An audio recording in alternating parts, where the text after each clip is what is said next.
Imagine sitting at a normal family dinner table, your mom serving food, your dad chatting about traffic, and your sister scrolling her phone like nothing matters. Everything looks perfectly ordinary. Until your phone buzzes, and you read a message that says, "Get up and leave now.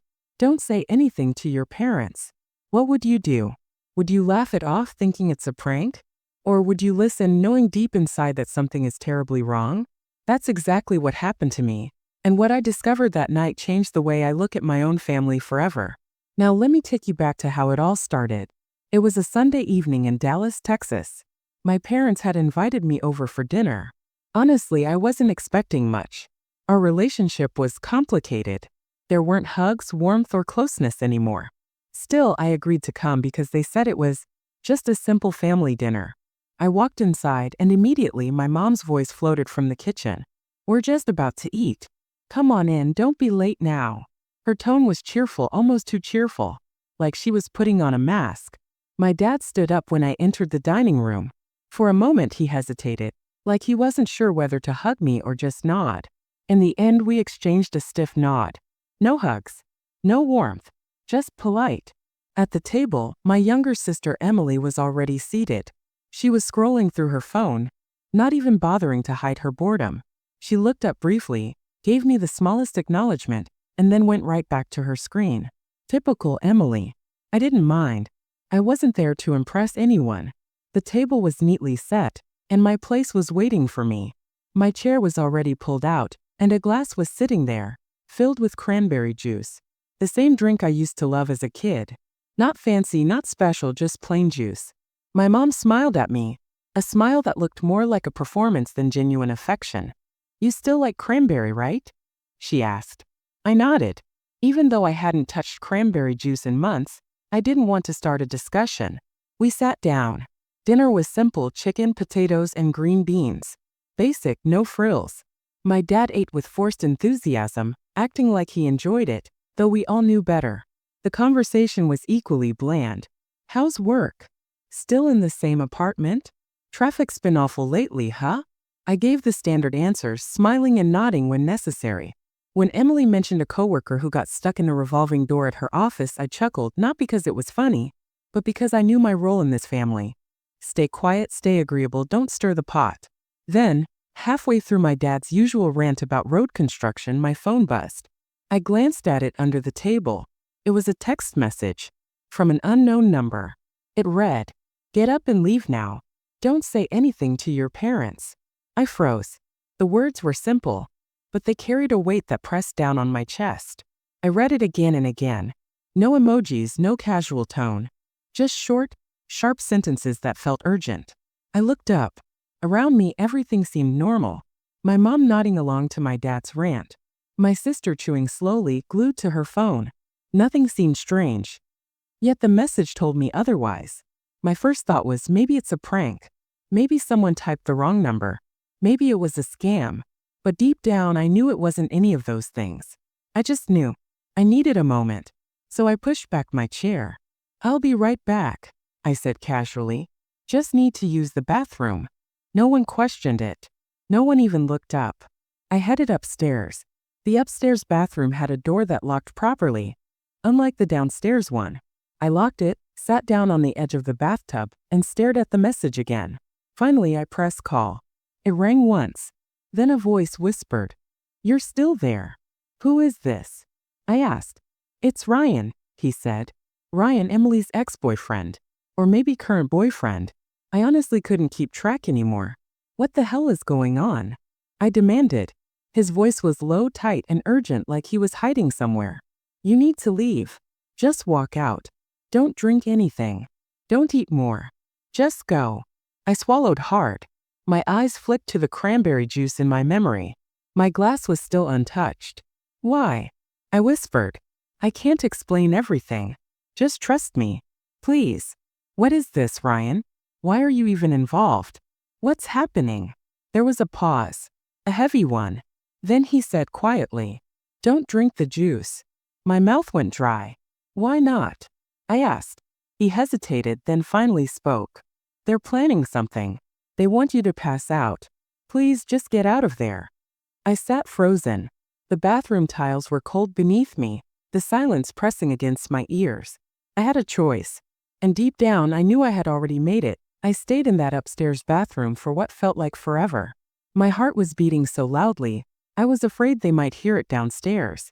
Ryan's words kept echoing in my head. Don't drink the juice. They want you to pass out. I didn't want to believe it, but deep down it made too much sense. See, my family had a long history of taking advantage of me. I was the older child, the responsible one, the one who always had to step up whenever Emily messed up. It wasn't written anywhere, but it became the rule of our lives. When we were kids, Mom and Dad gave us each $5 a week. I saved mine. Emily, she blew hers on candy and glitter pens in 2 days. And when she ran out, guess who got pressured to share? She doesn't have any left. You still do. Don't be selfish. My parents would say. That was the start. Not rules, but patterns. If I had, I was expected to give. If she wasted, I was expected to fix. By high school, I got a weekend job at the local pharmacy. It wasn't much, just enough for jeans and a few extras. Emily didn't work. She was younger, and my parents didn't expect her to. But when she wanted money for movies or new clothes, guess who they nudged? Me. I'd hear things like, she really wants to see that new movie. She doesn't have her own money yet. You do. And so I paid. Over and over. When I went to college out of state, I finally got some space. For a while things seemed calmer. Emily was still in high school, and I was too broke to help anyone. But the second I graduated and got a job, the requests started again. It began small. Could you help with her books this semester? College is so expensive. Then it turned into, she's stressed. She just needs help with her enrollment deposit. Emily was studying something in finance, though to this day I'm not even sure what exactly. She didn't work, didn't budget, and she never asked me directly. That was always my parents' job. She'd ask them and they'd push it onto me. First I gave in. I thought maybe helping would feel easier now that I had an income. But it didn't. The more I gave, the more they wanted. It never once felt like my money belonged to me. Then came the alcohol. In my early 20s I discovered, painfully, that my body couldn't handle it. 2 sips of wine and I blacked out. So I stopped drinking altogether. My family knew this. But did they respect it? Not really. Come on, just one drink. Don't be so uptight. It's not like you're allergic, they tease. I always declined, but it wasn't about the alcohol. It was about how quickly they dismissed me whenever I didn't fit their expectations. A couple years into my career, I got promoted. It wasn't huge, but it was progress. I called home to share the good news. My mom's first response wasn't congratulations. It was, that's great. So, how much are you making now? Do you think you could help pay for Emily's semester abroad? She's so excited. No pride. No joy for me. Just another request. That's when something inside me finally snapped. I didn't make a big speech about it. I just stopped saying yes. No more just this once. No more bank account raids disguised as family obligations. And when I stopped giving, they responded with silence. No calls, no texts, nothing. It was their way of punishing me. The quiet felt heavy, like I had broken some unspoken contract. Weeks passed before they finally cracked and reached out again. This time it wasn't a small request. Your sister needs help, they said. It's serious. She needs $12,000. $12,000. When I asked why, they danced around the truth. Only when I confronted Emily directly did she finally admit it. She'd been gambling. She had lost. And now she owed money she couldn't pay. If it came out, it wouldn't just hurt her finances. It could destroy her future in the finance industry. I asked her, has this happened before? She stayed silent, which told me everything I needed to know. For the first time in my life, I didn't cave. I told her flat out, no, not later, not partway. No, I've been helping you my whole life, but this? I won't cover it. Not this time. Not ever again. She called me cold, accused me of not understanding. Maybe she was right. Or maybe for the first time I just didn't care. After that, my parents and Emily cut me off completely. Weeks of nothing. No messages, no invites, no fake check-ins. Until suddenly they came back. First a forwarded meme from my dad. Then a random backyard photo from Mom. Then a TikTok from Emily with no caption. Slowly they reeled me back in. And then came the invite. Just dinner. Just the family. We'd love for you to come. No mention of money. No mention of what had happened. Just dinner. I convinced myself they had accepted my boundaries, that maybe somehow they had moved on. So when they asked me to join them, I said yes. And that's how I ended up sitting at that dinner table in Dallas. That's how I ended up with a glass of cranberry juice in front of me and a text message in my hand telling me not to touch it. Back in the bathroom, I whispered into my phone, "Ryan, why? Why would they do this?" There was silence. Then his voice, even lower this time. "They want to unlock your phone. They need your fingerprint." My stomach dropped. "They put something in the juice," he continued. "Not sure if it's alcohol or something else. But if you drink it, you'll pass out. And while you're out, they'll use your thumb to unlock your phone." I couldn't breathe. My family, the people I had trusted, supported, given so much to, were planning to drug me. Not to hurt me physically, but to take what was mine.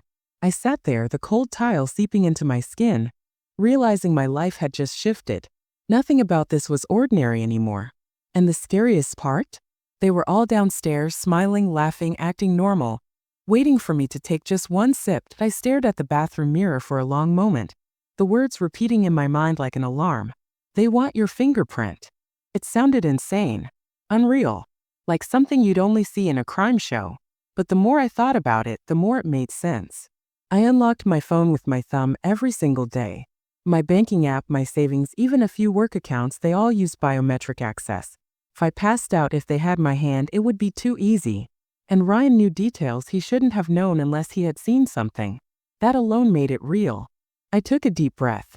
My glass of juice was still sitting untouched on the table downstairs. I couldn't just refuse to drink it, that would be too obvious. They'd know something was off. I had to play along.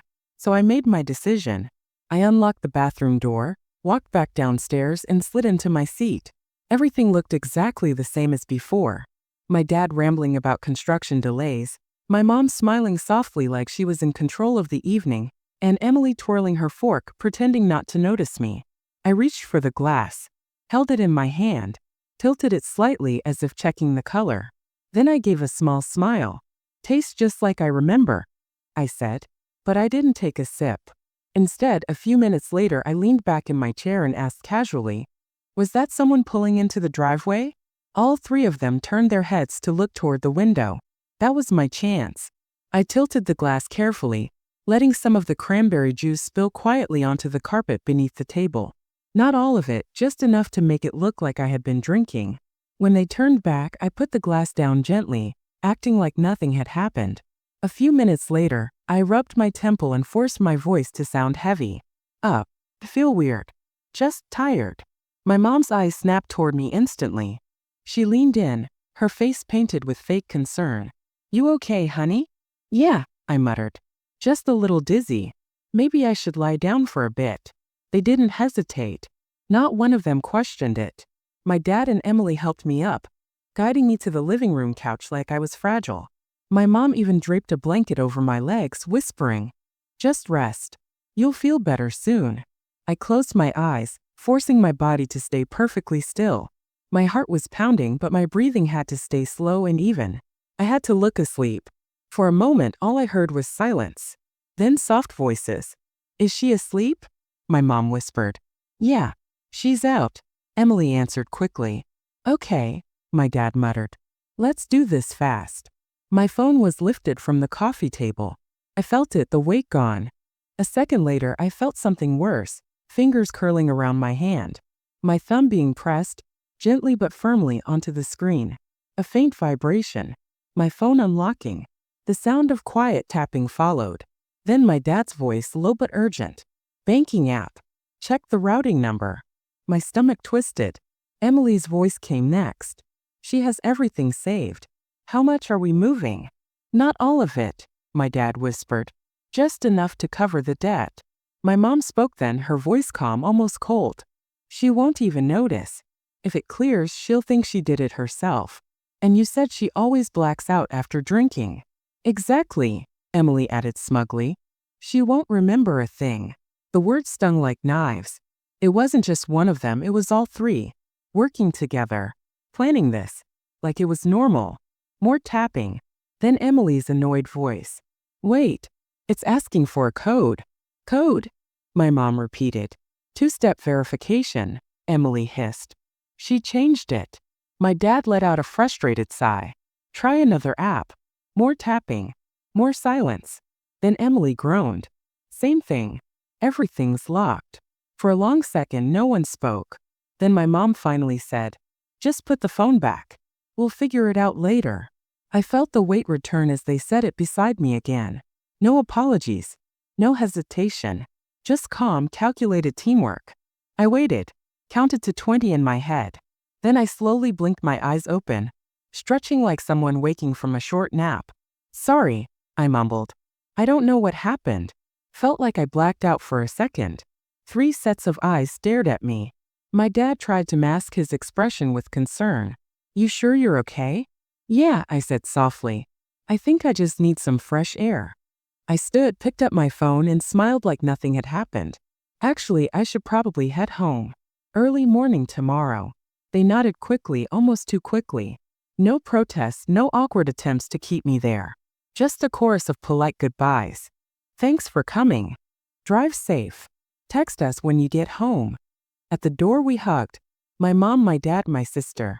One after another like habit. And as soon as it started, I knew it was the last time. Her perfume, his jacket, Emily's hand brushing mine. Normal things. Familiar things. But all of them felt poison now. I forced a smile. Thanks for dinner, I said. They smiled back like nothing had happened. But I knew the truth. And they didn't know that I knew. Because before I ever walked out of that bathroom earlier, I had already made a move they never saw coming. I hadn't blocked them from my phone. I left the fingerprint login exactly where they expected it. What I did change was my bank security. I'd already added 2-factor authentication. The real kind, not the easy kind you can fake. It required live confirmation, something they could never replicate with just my thumb. And while they were busy trying and failing to get into my accounts, they didn't realize something else. My phone was recording, not with an obvious app or red light, but with background audio. Silent, hidden, no notifications. Every word they said, every tap, every plan was captured. They thought I was unconscious. But in reality, I was already ahead of them. The drive home that night felt like moving through a dream. The roads were quiet, the streetlights stretched out in long golden lines, and my hands gripped the steering wheel tighter than ever. I kept hearing their voices. Is she asleep? Try her thumb again. She won't even notice. It was burned into my memory. But I didn't need memory anymore. I had proof. My phone had recorded every single word. By the time I reached my apartment, I wasn't shaking from fear anymore. I was steady, focused. I set my phone on the counter, replayed the recording, and listened to it twice. Just to be sure. Every tap, every whisper, every plan. It was all there. The next morning, I walked straight into the local police station in downtown Denver.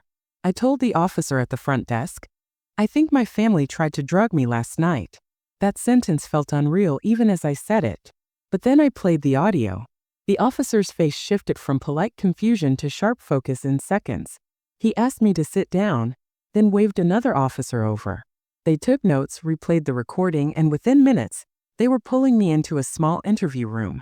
The detective who came in looked serious but calm. Let's start from the beginning, he said. So I told him everything. The cranberry juice. The way my husband had noticed before. The staged concern, the phone in my hand, my fake blackout. I laid it all out like a confession. When I was finished, the detective leaned back in his chair, his brow furrowed. Your family attempted financial theft, possibly drugging and conspiracy. That's serious. I nodded. My throat was dry. I don't want them near me again. Ever. He looked me in the eye. You won't have to. Over the next few weeks, everything unraveled. The police got a warrant to search my parents' house. In their kitchen cabinet, tucked behind boxes of tea, they found 2 unmarked bottles filled with clear liquid. Lab tests confirmed what we already suspected: sedatives. Potent enough to knock someone out within minutes if slipped into a drink. They also found printouts, bank statements, old emails, even a rough plan scribbled on notebook paper, with my name written in the corner and arrows pointing to access accounts. It was undeniable. My mom, dad, and sister were all arrested. The local news covered it. Family accused of plotting to drug and rob daughter. My phone blew up with messages from old neighbors, relatives, even coworkers who had seen the story on TV. Some people asked if it was true. Others just said they were sorry. But me? I stayed quiet. I didn't give interviews. I didn't post online. I didn't defend them and I didn't attack them. I just let the truth sit there exactly as it was.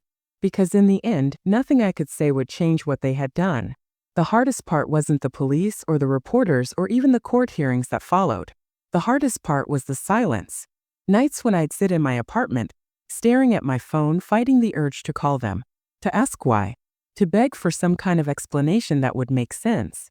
But the explanation had already been whispered in my living room that night. She won't even notice. She'll think she did it herself. She always blacks out. That was the explanation. And it was enough.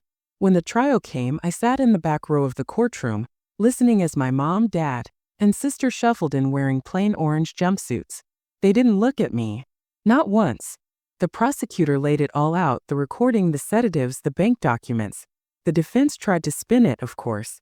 They claimed it was a misunderstanding, that the bottles were leftover prescription medication, that the recording was taken out of context. But context didn't matter when you heard their voices so clearly plotting it all. In the end, the jury didn't take long. Guilty. On all counts. They were sentenced to several years each. Not life, not decades, but enough. Enough to make sure I had time. Time to breathe. Time to heal. Time to live without the shadow of their schemes. The night after the sentencing, I walked outside, looked up at the Denver skyline, and for the first time in months, I felt free. I wasn't naive. I knew the scars would stay. Trust wouldn't come easy again. The word family would never sound the same. But I also knew this. I had faced the people who should have loved me the most. I had watched them try to betray me in the cruelest way. And I had walked away stronger. Because sometimes survival isn't about running. Sometimes survival is about standing still, listening, and letting the truth speak for itself. And my truth? It was recorded. It was undeniable. And it saved me. So, if you're listening to this right now, remember, sometimes danger doesn't come from strangers. Sometimes it comes from the people smiling across the dinner table. And if your instincts ever whisper that something is wrong, listen. Because one night, one drink, one quiet plan could change everything. But being prepared, being one step ahead, that could save your life.